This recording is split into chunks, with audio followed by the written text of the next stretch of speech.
Jonas Maia explicando para a gente, então, esse dinheiro que é bastante coisa. A gente está falando de muita grana e é um dinheiro que é de um funcionalismo, é de aposentado, de pensionista e que você investe em um banco. Isso é super comum acontecer. Desculpa ficar repetindo, é super comum, mas é que é para trazer a evidência de que não é o rito em si que é o problema, mas sim o que a Polícia Federal está ali vasculhando para compreender. Opa, para lá. Será que tem um problema aqui? Ainda mais que a gente está falando de um banco que enfrentou um problema gigantesco e que antes mesmo de virar caso de polícia, já era sabido que o banco estava, no português bem claro, mal das pernas. Então, por qual motivo esse dinheiro foi colocado exatamente lá e se tem algum contorno político nisso tudo? Tem alguma conexão? Lembrando que, além do Rio de Janeiro, Jonas Maia foi super claro explicando isso pra gente. Também nós temos o Amapá, que colocou ali por volta de 500 milhões de reais no Banco Master. Inúmeras cidades no Brasil puseram dinheiro e algumas delas viraram também caso de polícia. Aliás, daqui a pouco até eu chamo Jonas para a gente mergulhar um cadinho mais também nessa retrô aí das cidades, tá? Porque algumas passaram a ser ali, não investigadas, mas analisadas por Ministério Público, algumas têm ali um olhar de Tribunal de Contas, outras viraram caso de polícia para a gente compreender, tá? Onde é que está o problema ao investir dinheiro no Banco Master. Theo Cury e Clarissa Oliveira estão aqui com a gente e, para dizer o mínimo, ano bem complicado para Cláudio Castro, porque 2 visitas da PF em 12 dias, Theo Cury, em 2 casos bem sensíveis. Total. Elisa, bom dia para você, para Clarissa, para o Jonas Maia, ótimo dia para quem acompanha a gente. Uma série de reveses que o ex-governador do Rio de Janeiro vem enfrentando ao longo dos últimos meses, em especial ao longo do último mês. Dessas últimas semanas para cá, houve uma série de derrotas políticas e jurídicas para o ex-governador do estado do Rio de Janeiro. Logo de cara, o Cláudio Castro, ele antecipa a renúncia dele ao governo do estado do Rio de Janeiro para disputar uma vaga ao Senado, representando o Rio de Janeiro, um dia antes do julgamento do Tribunal Superior Eleitoral que iria levar à cassação dele.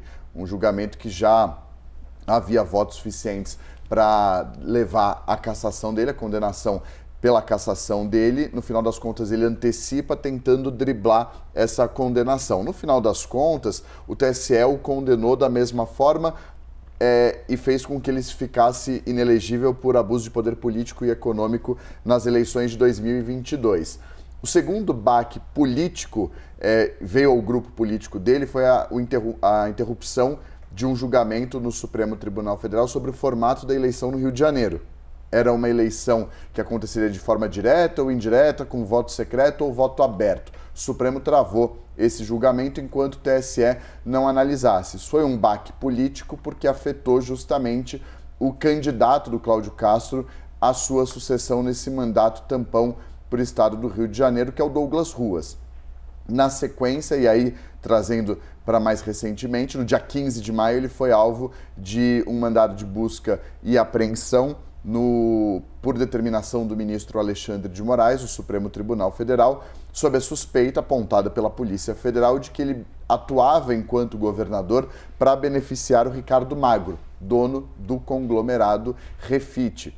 Atuava em nome do Ricardo Magro e do grupo dele em prol de benefícios sociais ao Ricardo Magro, que é considerado o maior sonegador do Brasil, o maior devedor de impostos, de acordo com a Receita Federal. E a suspeita é de que havia um aparelhamento do governo do estado do Rio de Janeiro, por meio de pelo menos 5 secretarias, para que ele atuasse em prol do Ricardo Magro, inclusive por meio de uma lei que traria benefícios fiscais, abatendo cerca de 90% das dívidas dele, que foi apelidada de Lei Ricardo Magro. Isso fez com que ele fosse alvo daquela operação deflagrada por determinação do ministro Alexandre de Moraes.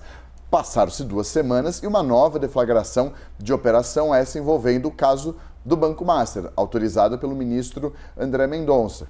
O que está sendo investigado, como Jonas Maia mencionou e a gente viu ali na nossa reportagem, é um aporte de 3 bilhões de reais do Instituto que gere a Previdência e as pensões e aposentadorias dos servidores do estado do Rio de Janeiro no Banco Master ao longo de pelo menos 3 anos, de 2023 até recentemente. De outubro de 23 a julho de 2024, 970 milhões de reais foram aportados pela Rio Previdência ao Banco Master, no Banco Master, e a partir de julho de 2024, 2 bilhões de reais foram e vinham sendo aportados. Então, são frentes de investigação e de reveses para o ex-governador do estado do Rio de Janeiro, que foi condenado pelo TSE, sofre para emplacar o seu sucessor no estado do Rio de Janeiro, seja para o mandato tampão ou para o governo definitivo do estado, porque nas pesquisas também não tem tido um desempenho tão bom. Ele ainda tenta disputar uma vaga ao Senado, mesmo estando inelegível, e essas duas deflagrações de operações nas últimas 2 semanas. Nós temos, então, mais um dia, e esta é a Operação Compliance Zero. Qual etapa mesmo, Eli, que você contou para... É a sexta, sétima, quinta? Oitava. Ou seja, eu joguei alto, né? Quinta, sexta, sétima, nenhuma dessas, gente. É a 8ª.